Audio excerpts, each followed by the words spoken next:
Yes, so first of all, the hull insurance. The hull insurance refers to the frame or a body of the ship or vessel and its machinery. As the ship vessel hull moves from one part to another, and it may be subject to marine perils. Hence, insurance is affected against the risk.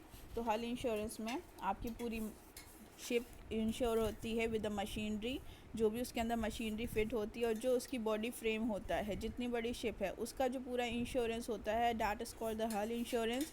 इसमें ship vessel जब one place एक जगह से दूसरी जगह जो है move करती है, तो इसके दौरान जितने भी पेरियल्स होते हैं, जितने भी रिस्क होते हैं, वो सारे रिस्क कवर करते हैं. ठीक है, तो दैट इज़ हल इंश्योरेंस. हल से याद रखिएगा, हल जैसे सुनने में कुछ बल्क सा लग रहा है, तो बल्क क्या होती है, शिप की बॉडी बल्क होती है, बड़ी होती है. ठीक है, तो ये पूरी बॉडी और उसकी मशीनरी को ये इंश्योरेंस कवर करता है. Then next is cargo insurance. Yes, बोलो बेटा. टॉपिक रिपीट कर दीजिए. Subject matter of marine topic बता इंश्योरेंस. दीजिए. Subject matter of marine insurance.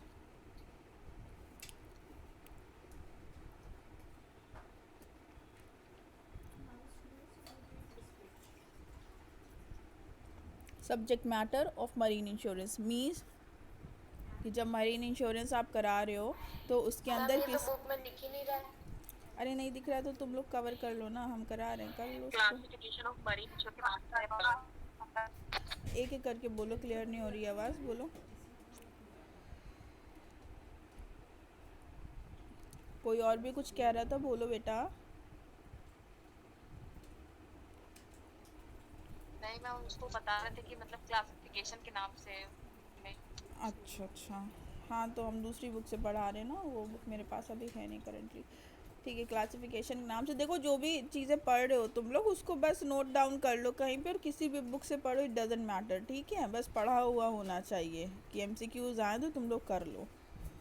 And for sure कि एमसीक्यूज ही में पेपर होगा, तो उस हिसाब से अपना तैयार करो. Then the cargo insurance. The cargo insurance means the good or merchandise commodities carried in the ship in a course of shipment. ठीक है, तो कार्गो क्या होता है, तो कार्गो वो शिप होती है जो कि सामान कैरी करती है. ठीक है, जो सामान, जो लोगों की चीज़ें होती है, जो इम्पोर्ट एक्सपोर्ट का सामान होता है, तो वो कैरी करती है, उसको कार्गो बोलते हैं. ठीक है, तो ये मर्केंडाइज कमोडिटीज़ इसमें सारी आ जाती है, मींस इंपोर्ट एंड एक्सपोर्ट वाली. और शिपमेंट के दौरान वो जो सामान होता है, ठीक है, ट्रांसपोर्ट होने में जैसे ही वो डिपार्ट होता है फ्रॉम द कैपोर्ट, उसकी रिस्क शुरू हो जाती है. ठीक है, वो जब तक ये पहुंच नहीं जाता कि सामान कुछ ना हो, और क्या कहते हैं, अगर कोई लॉस हो भी जाता है तो उसको कवर करने के लिए ये इंश्योरेंस कराया जाता है. That is known as cargo insurance. ठीक है, दिस पॉलिसी में be arrange for the duration of voyage और द टाइम पॉलिसी और ओपन पॉलिसी और ऑन द बेसिस. ठीक है, तो तीन तरीके की इसमें पॉलिसीज़ होती हैं, टाइम पॉलिसीज, ओपन पॉलिसी और on the basis of views. ठीक है, तो ये तीन तरीके से करा सकते हैं. If you want to write I can dictate. हाँ, कोई लिखना चाहता है इसको कि बुक्स हैं तुम लोग के पास, कर लोगे.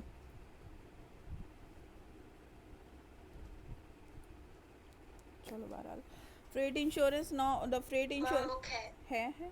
चलो ठीक है, good. Now the freight insurance. Freight insurance क्या होता है, freight means payment receive from the transportation of goods. ठीक है, भाड़ा समझ लो. ठीक, जैसे ऑटो वालों को भाड़ा देते हो, वैसे शिप में क्या देते हो, फ्रेट देते हो.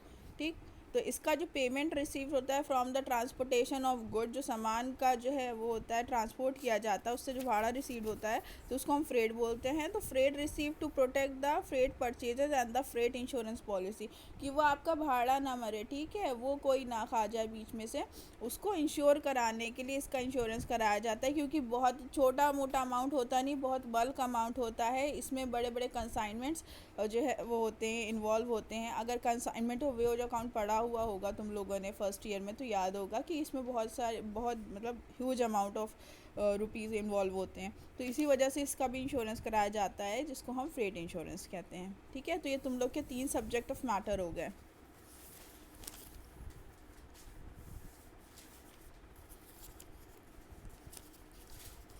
Now right down the procedure of.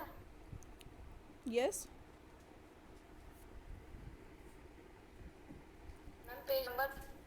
Page number 147.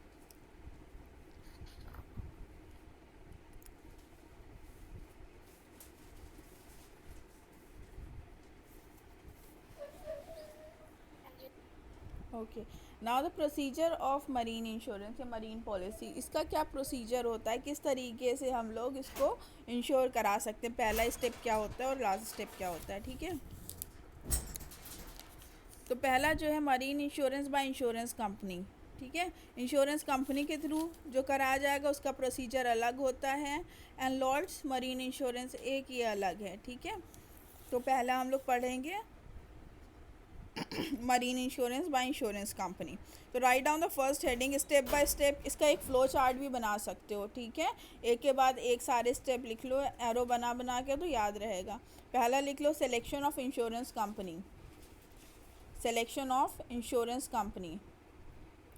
Then नीचे आता हुआ एरो एक और बनाओ, एक एरो बनाओ, फिर उसके नीचे दूसरी हेडिंग लिखो filling up prescribed form, filling up prescribed form.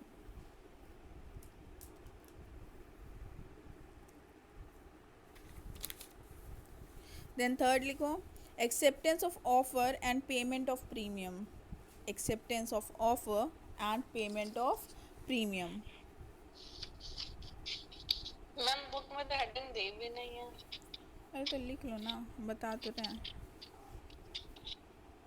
इसमें प्रोसीजर जहाँ बेटा दिया हुआ होगा वहीं पे होगी, ठीक है। मैम एक बार फिर से रिपीट कर दीजिए।